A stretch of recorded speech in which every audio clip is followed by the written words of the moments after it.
साथियों नमस्कार। हम पेट के लिए आज भारत की राष्ट्रीय आय के बारे में जानेंगे और ये उत्तर प्रदेश पेट आगामी जो एग्ज़ाम होने वाला है उसमें इस तरीके के क्वेश्चन भारतीय अर्थव्यवस्था से पूछे जाएंगे और आज की चर्चा हम भारत की राष्ट्रीय आय से संबंधित करेंगे। आइए पहले क्वेश्चन को देखें। भारत की राष्ट्रीय आय में सर्वाधिक योगदान है, तो भारत की राष्ट्रीय आय में सर्वाधिक योगदान विनिर्माण क्षेत्र का है, यानी विनिर्माण क्षेत्र मैन्युफैक्चरिंग एरिया का सर्वाधिक योगदान है भारत की राष्ट्रीय आय में। अगले क्वेश्चन की बात करें, भारत की राष्ट्रीय आय का प्रमुख स्रोत है, तो भारत की राष्ट्रीय आय का प्रमुख स्रोत सेवा क्षेत्र है। योजना काल में राष्ट्रीय आय में किस क्षेत्र का योगदान घटा है, तो आप ही देखते ही हैं कि अब कृषि में रोजगार घट रहा है, क्योंकि कृषि क्षेत्र में योगदान घट रहा है। पहले क्या था कि आदर्श बेरोजगारी के रूप में, जैसे कहीं 2 लोगों की ज़रूरत है तो वहाँ जो है 10 लोग काम कर रहे हैं, पूरी फैमिली काम कर रही है, जबकि वहाँ 2 लोगों में ही काम हो सकता था। इसे ही प्रच्छन्न बेरोजगारी, अदृश्य बेरोजगारी के रूप में हम कृषि सेक्टर में इसको हम देखते थे। लेकिन अब ये चीज़ें परिवर्तित हो रही हैं। लोग क्या कर रहे हैं, मैन्युफैक्चरिंग एरिया में जा रहे हैं, शहरों को निकल रहे हैं और धीरे धीरे अपने काम करने की स्किल डेवलप कर रहे हैं और काम कर रहे हैं। तो कृषि में क्या है कि योगदान घटा है राष्ट्रीय आय में, इसीलिए जो है राष्ट्रीय आय में किस क्षेत्र का योगदान घटा है, तो कृषि क्षेत्र का योगदान घटा है योजना काल में। अगले क्वेश्चन की बात करें, वर्तमान में भारत की राष्ट्रीय आय में किस क्षेत्र का सर्वाधिक योगदान है, तो वर्तमान में जो भारत की राष्ट्रीय आय है उसमें सेवा क्षेत्र का सबसे अधिक योगदान है। जैसे जैसे अर्थव्यवस्था विकसित होती है, राष्ट्रीय आय में तृतीयक क्षेत्र का अंश है, तो राष्ट्रीय आय में तृतीयक क्षेत्र का अंश बढ़ता जाता है। नियोजन के आरंभ में 1950 से 51 भारत के सकल घरेलू उत्पाद जीडीपी में प्राथमिक क्षेत्र, द्वितीयक क्षेत्र तथा तृतीयक क्षेत्र का योगदान 1993-94 की कीमतों पर क्रमशः 55.11 यानी 11, 13.34 तथा 29.55% था, जो 2014-15 के दौरान परिवर्तित होकर क्रमशः, यानी जो प्राथमिक सेक्टर है वो क्या, इसको हम ऐसे देख लेते हैं, जो प्राथमिक सेक्टर है ये प्राथमिक सेक्टर ये 17.5%, द्वितीयक सेक्टर 31.8% है, तृतीयक सेक्टर 50.7% है। तो ये हमारे रहे ग्रोथ के बारे में 2014-15 के दौरान परिवर्तित होकर क्रमशः इस तरीके के आंकड़ों। पहले क्या था, अब इसमें हम देखें जो आंकड़े दिए गए हैं 1993-94 के, तो उसमें क्या था कि पहले प्राथमिक क्षेत्र में सबसे ज़्यादा प्रतिशत देखी जाती थी सकल घरेलू उत्पाद में, और अब द्वितीयक क्षेत्र में उससे कम, और द्वितीयक क्षेत्र से कंपेरिजन में तृतीयक क्षेत्र में अधिक देखी जाती थी। लेकिन अब सकल घरेलू उत्पाद जीडीपी में हमारा 2014-15 के दौरान ये हो गया है 17.5%, प्राथमिक सेक्टर, द्वितीयक सेक्टर 31.8%, तृतीयक सेक्टर 50.7%। अगले क्वेश्चन की बात करें, एक चीज़ यदि और हम देखें, जैसे जो प्राथमिक सेक्टर कहा जाता है, तो प्राथमिक सेक्टर में हम मूलभूत चीज़ों को क्या देखते हैं। प्राथमिक सेक्टर में हम क्या देखते थे कि कृषि, वानिकी, पशुपालन और मत्स्य पालन, मुर्गी पालन और खनन एवं उत्खनन जो है इसमें किसमें शामिल होता था, ये हमारा फर्स्ट सेक्टर यानी प्राइमरी सेक्टर में, जिसे हम प्राथमिक क्षेत्र कहते हैं। तो ये हमारा हो जाता था किसमें, ये हो जाता था हमारा प्राथमिक सेक्टर। द्वितीयक सेक्टर में हमारा विनिर्माण मैन्युफैक्चरिंग एरिया शामिल होता था, मैन्युफैक्चरिंग, और तृतीयक में हमारा शामिल होता था सेवाएं, यानी सेवाएं कैसे, व्यापार, परिवहन, संचार, बैंकिंग, शिक्षा, स्वास्थ्य, बीमा, बैंकिंग, ये सब सेवाएं जो है इसमें हमारे तृतीयक सेक्टर में शामिल होती थी। अगले क्वेश्चन की बात करें, देश में राष्ट्रीय न्यायाधीश यानी एनएसएस की स्थापना कब हुई? तो 1950 में एनएसएस की स्थापना हुई। तो देश में राष्ट्रीय न्यायाधीश एनएसएस की स्थापना 1950 में। सीएसओ केंद्रीय सांख्यिकी यानी central statistical organisation central statistical organisation की स्थापना कब हुई? 1951 ईस्वी में। राष्ट्रीय आय है उत्पादन लागत पर निवल राष्ट्रीय उत्पाद। राष्ट्रीय आय क्या है? उत्पादन लागत पर निवल राष्ट्रीय उत्पाद। अगले क्वेश्चन की बात करें तो भारत की राष्ट्रीय आय अनुमानित होती है तो किससे अनुमानित होती है? केंद्रीय सांख्यिकी संगठन द्वारा यानी सीएसओ द्वारा, सेंट्रल स्टैटिस्टिकल ऑर्गेनाइजेशन। अगले क्वेश्चन की बात करें तो निम्न में से किस राज्य की प्रति व्यक्ति आय सबसे अधिक है? तो इन गोवा, पंजाब, महाराष्ट्र, गुजरात में सबसे ज़्यादा प्रति व्यक्ति आय गोवा में रहने वाले व्यक्तियों की है। भारत में चालू मूल्यों पर प्रति व्यक्ति न्यूनतम आय वाला राज्य है तो इसमें बिहार है। 1867-68 में भारत में प्रति व्यक्ति आय 20 रुपये थी। यह सर्वप्रथम अविनिश्चित किया गया तो किससे? दादा भाई नौरोजी ने इसको जो है अविनिश्चित किया, यानी 1867-68 में भारत में प्रति व्यक्ति आय 20 रुपये थी। इसको किससे सुनिश्चित किया? दादा भाई नौरोजी ने। ड्रेन का सिद्धांत किसने प्रतिपादित किया? दादा भाई नौरोजी ने। भारत में राष्ट्रीय आय की गणना में किस विधि का प्रयोग किया जाता है? तो उत्पत्ति गणना विधि, आय विधि दोनों का प्रयोग किया जाता है। हिंदू वृद्धि दर किससे संबंधित है? तो हिंदू वृद्धि दर राष्ट्रीय आय से संबंधित है।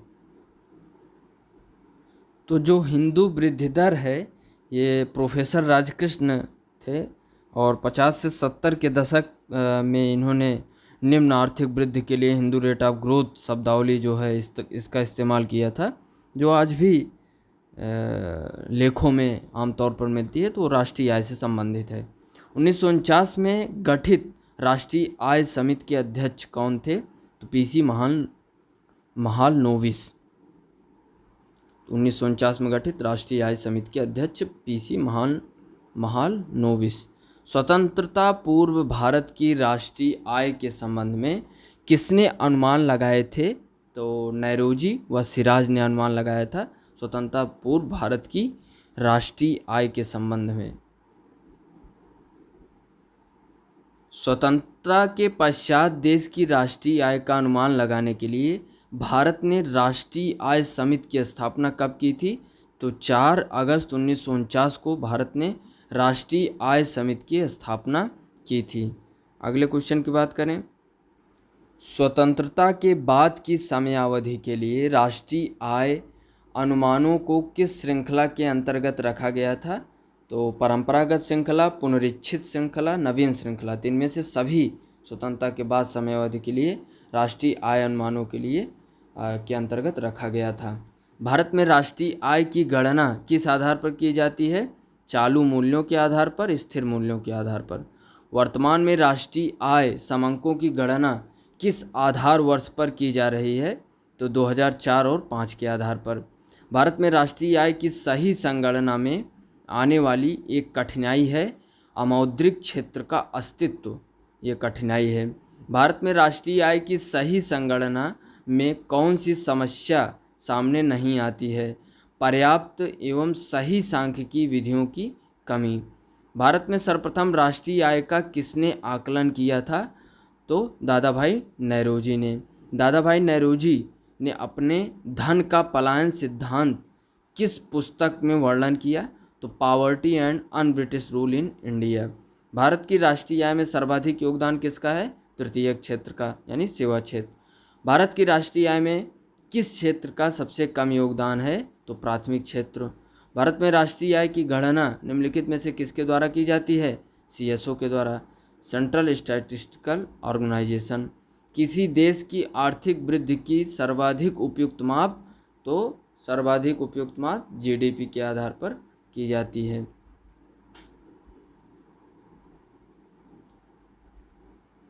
अगले क्वेश्चन की बात करें तो राष्ट्रीय आय का परिकल्पना निम्नलिखित में से किस एक को छोड़कर अन्य सभी तरीकों से किया जा सकता है? सभी प्रकार की बचत का योग। ये राष्ट्रीय आय की परिकल्पना में से किसी एक को छोड़कर अन्य सभी तरीकों से किया जा सकता है। तो ये सभी प्रकार की बचत का योग, ये छोड़कर बाकी सभी प्रकार के निर्गतों का योग, सभी व्ययों का योग, सभी प्रकार की आय का योग, तो इन तीनों तरीकों से किया जा सकता है।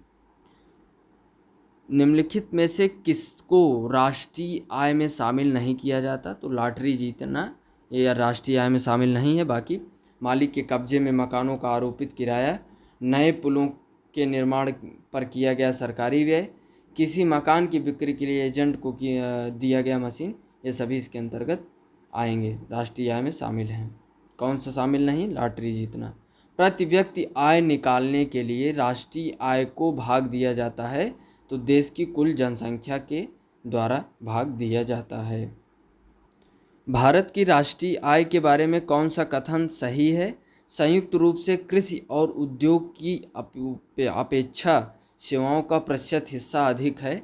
तो भारत की राष्ट्रीय आय के बारे में कौन सा कथन सही पूछा है? तो हमारा उपयुक्त विकल्प डी है कि संयुक्त रूप से कृषि और उद्योग की अपेक्षा सेवाओं का प्रतिशत हिस्सा अधिक है।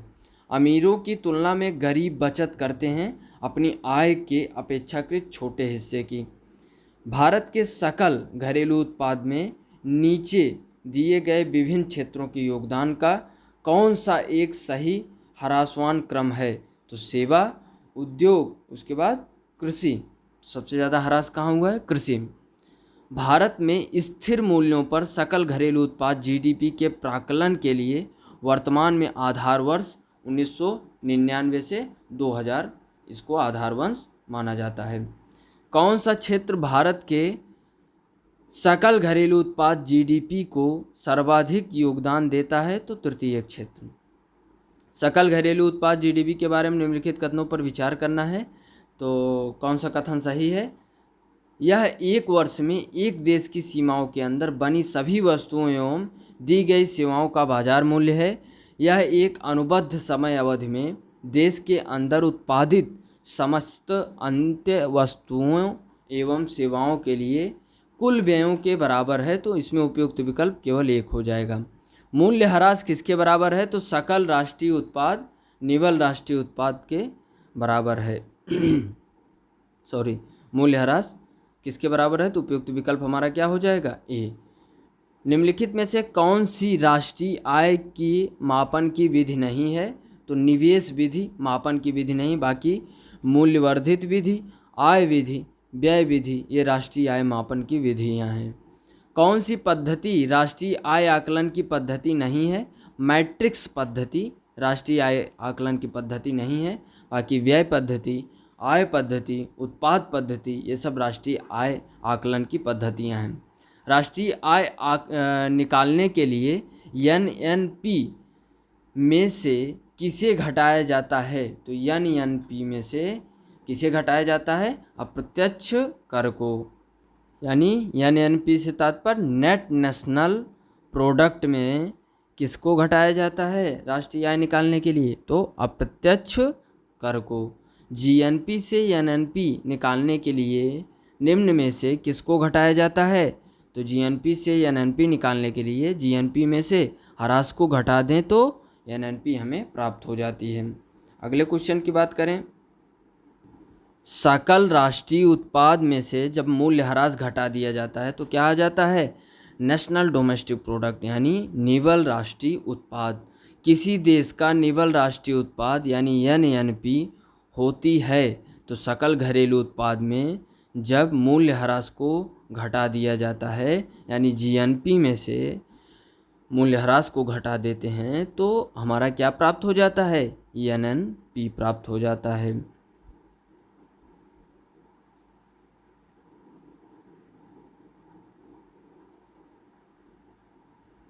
आर्थिक विकास का सर्वोत्तम सूचकांक उपलब्ध कराया जाता है वर्ष प्रतिवर्ष प्रति व्यक्ति वास्तविक आय में वृद्धि द्वारा आर्थिक विकास का सर्वोत्तम सूचकांक उपलब्ध कराया जाता है।